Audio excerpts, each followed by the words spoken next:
Greetings, fellow scribes! Welcome back to the archive! This week, I continue my series on the clans of Legend of the Five Rings by talking about the Scorpion clan. The Scorpion are the clan that are the designated villains of Rokugan. Their duty was to provide something for the other clans to focus on. At the same time, their job is to do the things necessary for the safety and security of the Empire that the other clans can't. Do the dirty work that an Akodo or a Doji could never do. Get the blood on their hands that not even a Matsu would want. To keep the other clans on their toes, so to speak.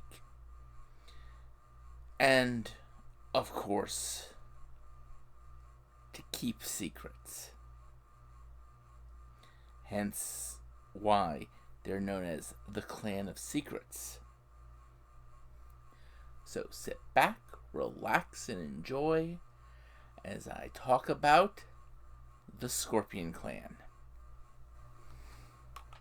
There are many stories you can use to sum up the Bayushi. I mean, they are the leaders of the Scorpion clan, descended from the founding kami. I could tell the story of how the Scorpions learned to wear the mask. I could tell the story of the debate on what virtue was the most important, and how the Scorpion won that debate with the utter best depiction of loyalty, such that no other clan could bring themselves to even follow that test. But the story I will choose, the story that to me best describes the Scorpion, the Bayushi especially, is the tragedy of Matsuino. You see, Matsuino was friends with a Scorpion named Bayushi Yujiro. Bayushi Yujiro is a Junshin, an honest Scorpion.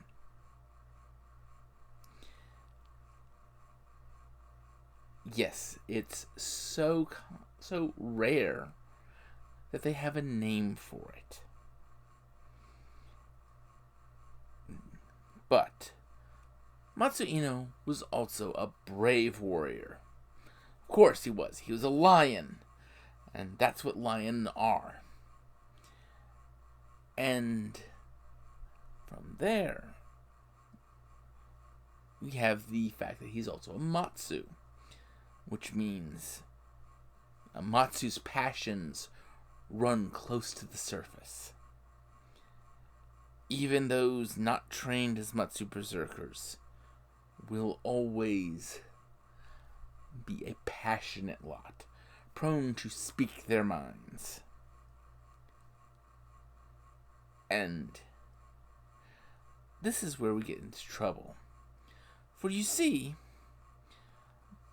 Matsuino had just recently lost favor in the eyes of his lord. And he blamed the imperial advisor Bayushi Kichiko for this loss of favor. And he spoke out publicly. Bayushi Yujiro gave him opportunities in their discussion to backtrack on his words, to save face. But Matsuino chose not to take these opportunities. He chose to double down, as it were, on his words. where he also called the Scorpion cowards and said that if he struck a scorpion with his sword, no blood would come out, only water. A reference to the scorpions not having the blood of warriors in their veins, but having the thin water of cowards instead. Of course, Bayushi Yujiro, despite being friends for many years with Matsuino, had to do something. This was a grave insult to the Scorpion and to the wife of the champion. And so, Matsuino had bad dreams that night. Oh, Bayushi took him to a safe sake house. Led him past many others to a very specific one. And Matsuino fell into a restless sleep. And he was awoken by the sounds of heavy feet, a door opening, flooding his vision with light, and someone shouting his name. And as he woke, he saw his hands covered in blood, his kimono covered in blood, his lord covered in blood, and there, sticking out of his lord's neck, was his own bloody wakizashi.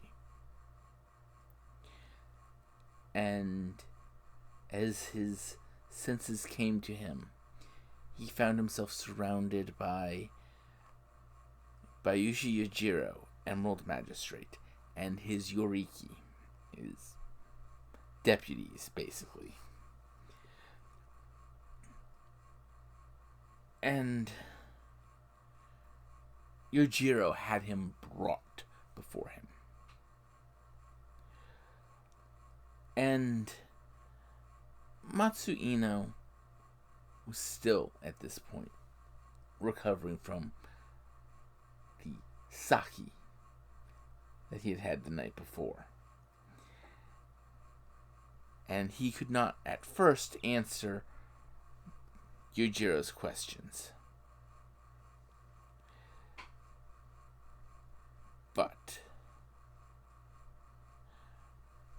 at this point, things get bad for Matsuino. After the first few moments, we have Yujiro start with the real questions. You know my duty, Ino-san. I am sworn to uphold the Emperor's law. I am a magistrate of the Emerald Champion, and I have a duty to the office I hold. And he asked Ino to tell him of the night's activities. And Ino was silent. Yujiro had to let Ino know that by the law, silence is assent. Silence is tantamount to a confession. And Ino maintained his silence. And Yujiro began, Ino-san, what I am going to do is I'm going to tell you what I know. Then we're going to talk about what you know. Simple, straightforward announcement. And Ino just nodded in response. And here begins the downfall of Matsuino. Because at this point comes the precise scripting, the precise use of words to begin subtly manipulating Eno. Very good. Here is what I know. Last evening, your wrathful display in court forced me to remove you from the throne room.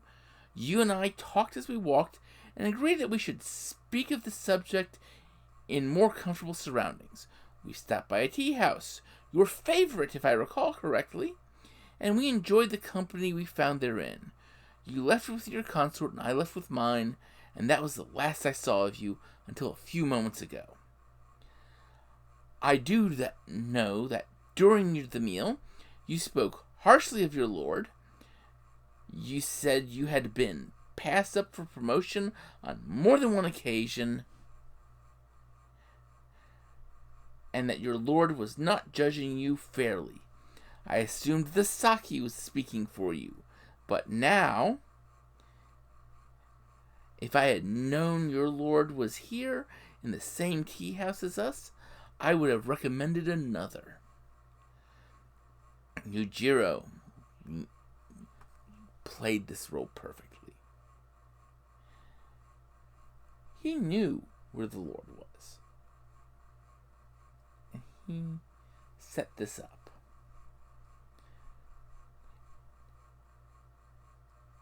Tell me, why did you choose this tea house over any other?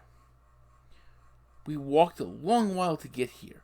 We passed perhaps a dozen other tea houses. You chose this one specifically. Why? Again, the lion was silent.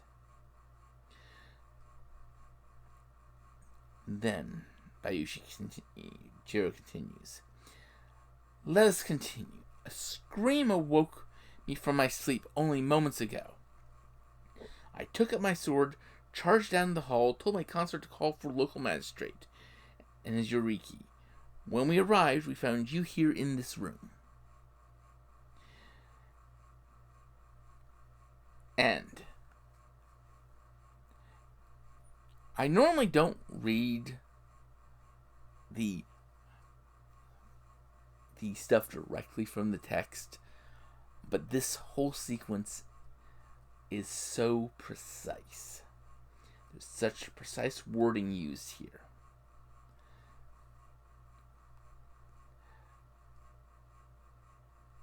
Ino-san, can you honestly tell me that you remember not killing your lord? Ino-san's confused as this question is asked to him. Do you remember not killing your lord? Yujiro asks this again. And then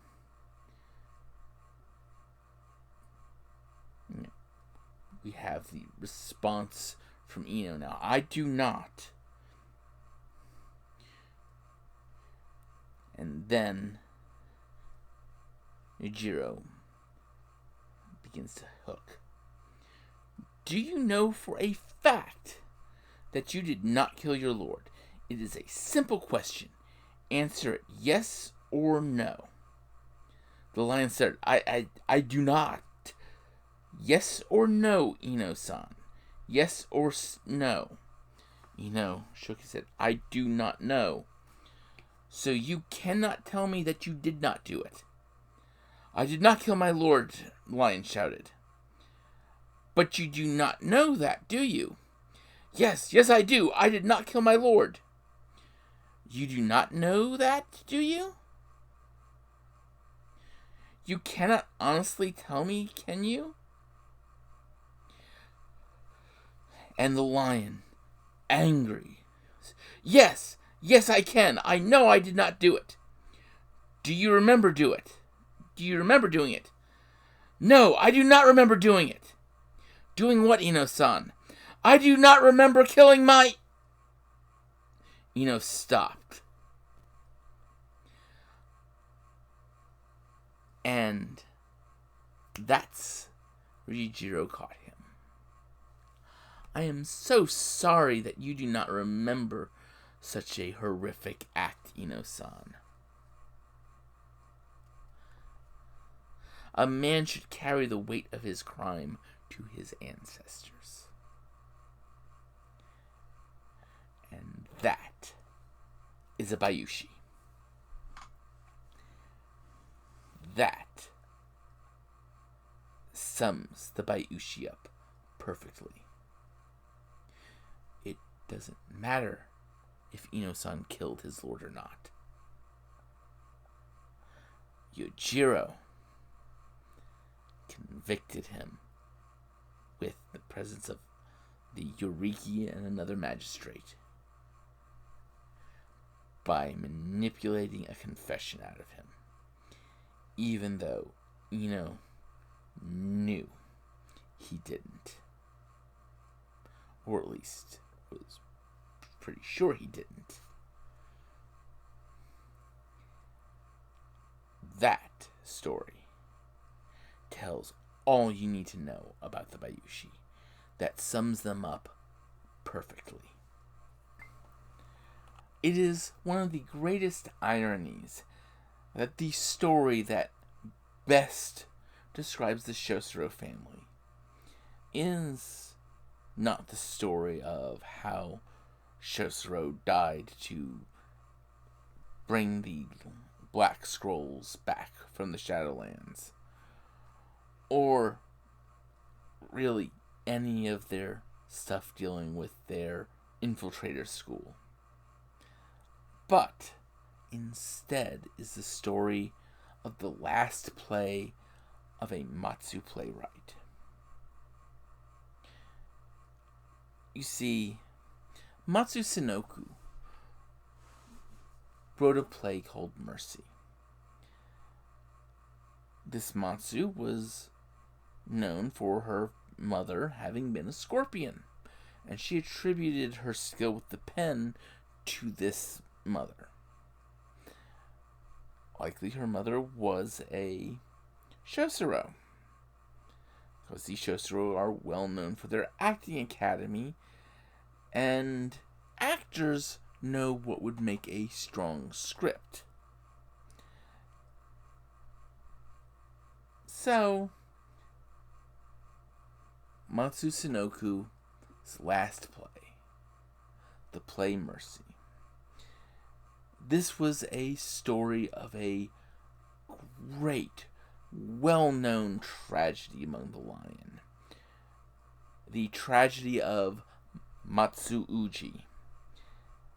He was a heroic lion who married for love, not politics. And as we all know in Rokugan, marriage is for love and in tragedy.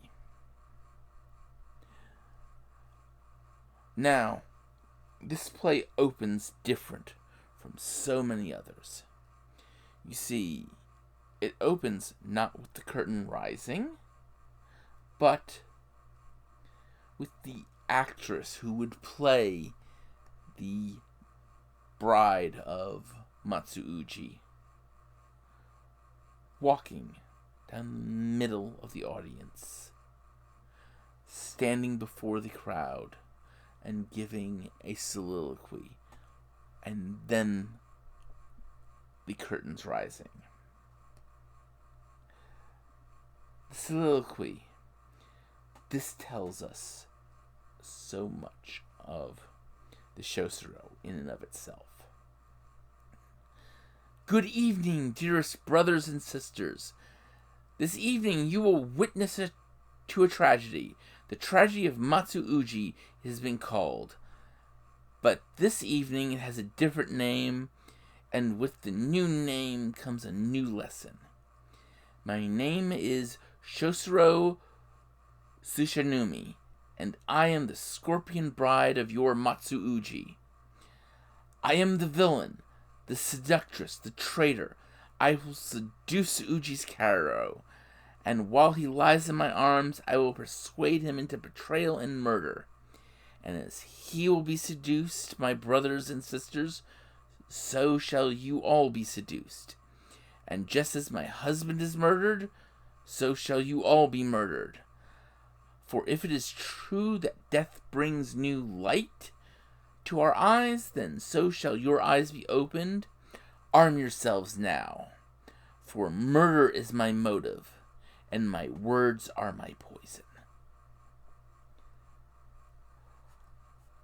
With that, the curtain rises, and the actress begins her tale. She points to the actor playing Matsuuji. Here is my husband, Matsuuji. Look at him, proud, strong, courageous, a true lion. But where is his compassion? Where is his cunning? His pride and courage have dulled them to a sliver, a smudge, a faint remnant of what they once were. He is a lion, loyal to his kinsmen and faithful to his words. But as the sun sets and the cold night creeps across the land, where does he go? To the comfort of his bed? To the comfort of his wife? No, he finds comfort in the arms of another, and another, and another. And I am at home, waiting for his return. Every night he spends away from his wedding bed is a betrayal. I find solace in the arms of one. That is betrayal, for I am a scorpion, and my heart is black. For I did not seek comfort in the arms of another, but revenge. He found comfort in the arms of many, but that is not betrayal, for his is a lion's heart. And I am certain that while his body lay with another, his heart lay with me, and it was because I was weak that I did not find satisfaction in that sentiment. And then she begins going through all the other main actors. Each one characters of the virtues of the samurai. A courageous man was blindly irrational. The temperate man was fearful of failure. An idealistic man was foolish and could not see truth if it were on his nose. And the play unfolded. And it presented this not as traditional through the eyes of Matsuuji, but through the eyes of his Shosuro wife. You saw his stubbornness and judgment played out. How the woman who sought only his affection was met with callousness. And you saw his Karo, his chief advisor, his sort of second in command, seneschal, fall easily to the manipulations of Tsuchinumi. How she got him to confess his hatred of his lord. And how he got angry because of his lord striking her daily for no reason as he went off to his latest geisha of the evening. And then he challenged a great duel where the Karo struck and killed his lord. Senjuno's blade struck down his lord, and then the young Karo fell on his own blade because of his betrayal to his lord. Of course, he'd also struck Tsuchinumi. And as husband and wife are dying, Uji looked at her asking, Why? Why did you betray me? And her response: if you were a better man, you would not need to ask. Then again, if you were a better man. And that is where, on the stage, she passed. And then the lights were lit back up. And the Lord of this area rose up and drew his sword and killed the actors one by one, had all known copies of the play burned, and only one copy made it. A copy that was sent to the cousin of the playwright. What happened to that one copy later will never be known. Maybe it found its way into the Acoma archives. Or maybe it found its way into the hands of the Shosuro. What is known is that the Lion banned any future performances of that play. And that is the danger of the Shosuro. That is the power of the Shosuro. Because that story, that was written in the way of a Shosuro. Take a story that's well known and present it from a different perspective. Turn the villain into a sympathetic villain. Destroy the little ideologies that others hold dear. Make them question everything. And that story sums up the Shosuro. That is the best representation you will ever find. And yet, it did not come from a Shosuro. Which is the most Shosuro thing about that. Finally, we come to talk about the two Shugenja families of the Scorpion. The Yogo and the Soshi. The Soshi are known for having some issues in the past. They had worked with magic that created ties unknowingly to something alternately called the Lying Darkness and nothing. Eventually this got worked out or adapted and dealt with. But the Soshi, for the most part, deal with illusion magic, deception magic, misdirection. And that has always been their big thing. They tended to work closely with the Shosuro in maintaining the ninja myth, i.e. the whole idea of the people in black pajamas going out being blatantly obvious as what was actually going on, when in reality it was people like the gardener strangling someone in their sleep.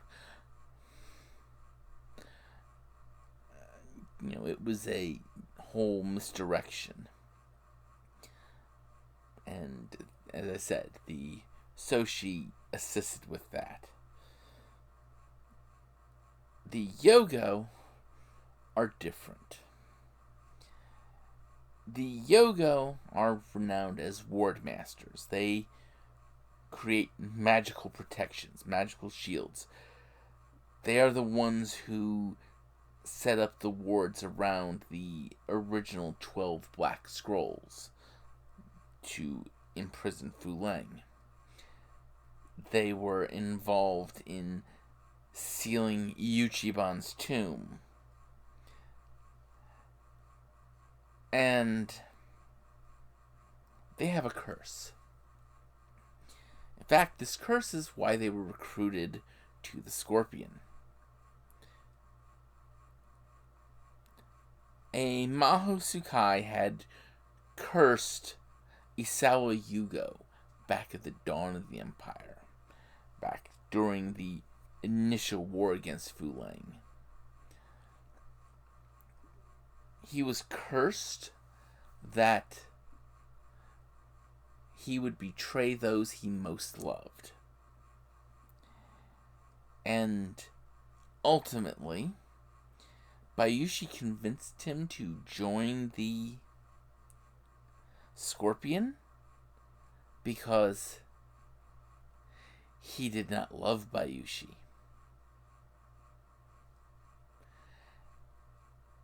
And thus became the way of how everyone deals with the Yogo.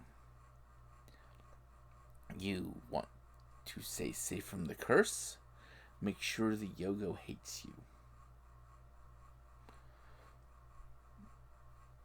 But also make sure that the Yogo doesn't love his hatred for you. That's tricky. But that is pretty much the Scorpion in a nutshell. They are a clan that obfuscates much of their past, much of the truth of their clan. But it is through those very obfuscations that you understand them. Next week, I will talk about the unicorn. So until then, I would like you all to remember to have fun, keep gaming.